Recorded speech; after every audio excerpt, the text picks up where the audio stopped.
नमस्कार दर्शक बंधु आपण मानक मो ओडिया किचन में बहुत बहुत स्वागत। आज आम बनवा चाउल जंता पोड़पिठा।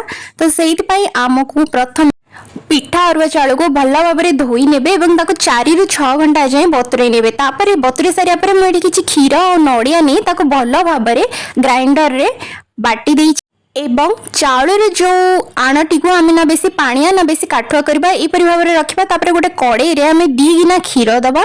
2 गिना क्षीर दे सारा पर एठी किछि मु कटा हिथिबा नड़िया किछि नड़िया पूर जेहेतु मुझे पूरा यूज करी तो कम परिमाण चीनी यूज करेंगे। आप चाहिए अधिक चीनी दे पारे एवं अल्प सामान्य लुण स्वाद अनुसार आपण मैंने ऐड करेंगे। तापर अल्प गोलमरीच एवं गुजराती गुंड एवं गुआ घी जो कि यार बास्ना बहुत भल आसता है पोड़ पिठार।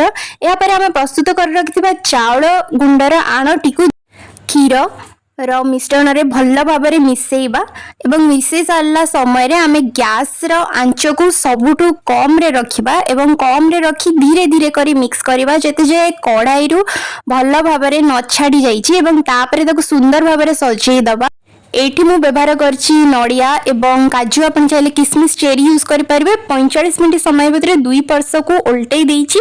उल्टै सारला परे एबे हमर प्रस्तुत हो जाइछि पोड़ पिठा एवं बहुत स्वादिष्ट बहुत कम समय रे मध्ये खीर पोड़ पिठाटी तैयारी हे गला। आपण माने निश्चय ट्राई करिवे एवं मते कमेंट रे लिखि जणाइबे कि आपनको रेसिपी केमति लागला। जदि आपनको एई भलिया रेसिपी देखिबार अछि तबे चैनल को सब्सक्राइब करंतु, कमेंट करंतु, शेयर करंतु एवं लाइक करंतु। देखंतु एई चाउल पोड़पिठा केते सॉफ्ट है और खाइबारे बहुत टेस्टी थिला। Thanks for watching.